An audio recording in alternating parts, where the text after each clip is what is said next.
Good morning everyone, Papiya's ব্লগে সবাইকে অনেক অনেক স্বাগত। সবাই কেমন আছো? আশা করছি সবাই খুব ভালো আছো, আর আমিও ভালো আছি।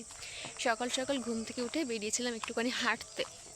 তো যেহেতু কালকে ছিল রাস পুজো, আর রাস পুজোতে আমাদের পাড়ায় পুজো হয়, তো তোমাদের ঠাকুরগুলো দেখিয়ে দিলাম।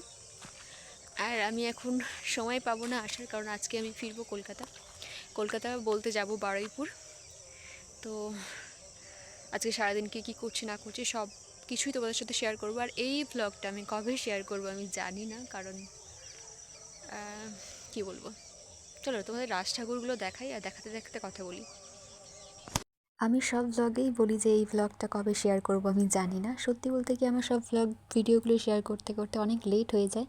আর তার অন্যতম কারণ হচ্ছে যে আমার ফোনের নেট খুব সীমিত থাকে, মানে 3 মাসে 7 জিবি নেট, 7 জিবি নেট। তো সেটা আমার জন্য খুব কম, খুবই সীমিত। আর তাই সব ভিডিওগুলো আপলোড করতে পারি না।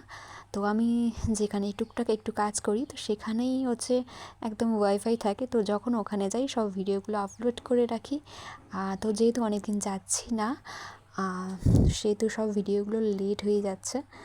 তো দারুণ ঘাসের আগায় শিশির জমা হয়েছে, জানি না কতটা ভালো করে দেখাতে পারছি।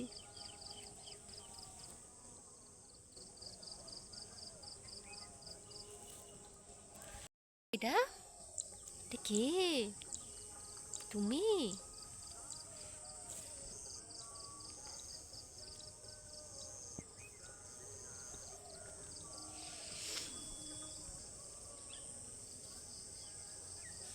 চুলকে দেবো? মনে দাঁড়িয়ে কি সুন্দর রাসফুল, প্রতিটা বাড়িতে বাড়িতে আজকে সকালে এরকম রাসফুল দেখতে পাবে, কারণ কালকে পুজো হয়েছে, রাস পুজো। পুজো হয়ে যাওয়ার পরে এই ফুলগুলো নিয়ে মারামারি লেগে যেতাম সবাই, মানে খেলা করার জন্য। আর এটা হলো রাস পুজোর প্রসাদ। প্রসাদ খাওয়ার পরে মা গোলা রুটি বানিয়ে দিয়েছিল ডিমের সাথে। এরকম কিন্তু গোলা রুটি আমি প্রায় খাই, আমার কিন্তু বেশ ভালো লাগে গোলা রুটি খেতে। চলো তোমাকে ছেড়ে দেবো। একটা মুরগি আর এত বড় হচ্ছে, এর মধ্যে কাঠই ঢুকিয়েছে কে? আয় আয়, এ হচ্ছে আমাদের মুরগি। বাহারা যাও, চলে আয়, আমি আছি বলে আসতে পারছে না। ওইখানে হচ্ছে আমার মা কলা কাটছে, অনেকগুলো কলা পেকে গেছে, সেগুলো কাটছে গিয়ে। শাপলা তুলেছি, কত শাপলা, আরে তো ভারী, দেখানোই যাচ্ছে না, ছোট ছোট। এ আমার সাদা জামাটা পুরো কাদা হয়ে গেল, স্নান করে নেবো এবারে।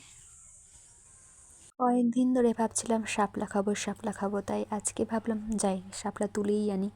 আর শাপলা তুলতে গিয়ে যেন তো আমার জামাটা পুরো কাদা হয়ে গেছে। আর আমাদের এখানে যেন শাপলাটাকে পাতলা বলে, মানে আমরা ছোটোবেলায় পাতলাই জানতাম। খাবি? মাছ কাটাচ্ছি, দুজনে খা।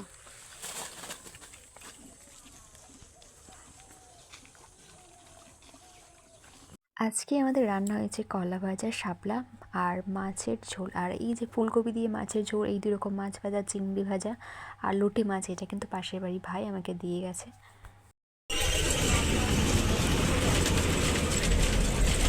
তাড়াতাড়ি খাওয়া দাওয়া করে দুপুর দুপুর বেরিয়ে গেছি, কারণ দুপুরবেলা ট্রেন একদম ফাঁকা থাকে। আর যখন এই স্কুলটার পাশ দিয়ে যাই না, আমার একটা অন্যরকম অনুভূতি কাজ করে, কারণ এটা হচ্ছে আমার স্কুল, এই স্কুলের স্টুডেন্ট আমি। আমার মনে হয় প্রতিটা মানুষের এইরকম ফিলিংস কাজ করে, কি বলবো, একটা অন্যরকম ব্যাপার। এখন সময় হচ্ছে এই 2:30-এর মতো, আর স্টেশনে পৌঁছে গেছি, প্রচণ্ড পরিমাণে রোদ্দুর। আর এই ভ্যান্ডারের কাছে বস্তাগুলো দেখো, এই বস্তাগুলোর মধ্যে কিন্তু সবটাই ফুচকা, আর আরও আসছে।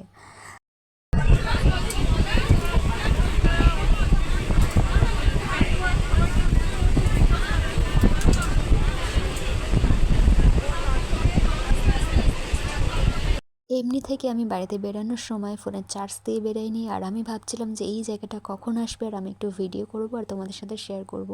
এখন তোমরা যেগুলো দেখতে পাচ্ছ এগুলো কিন্তু সবটাই পানি ফলের গাছ।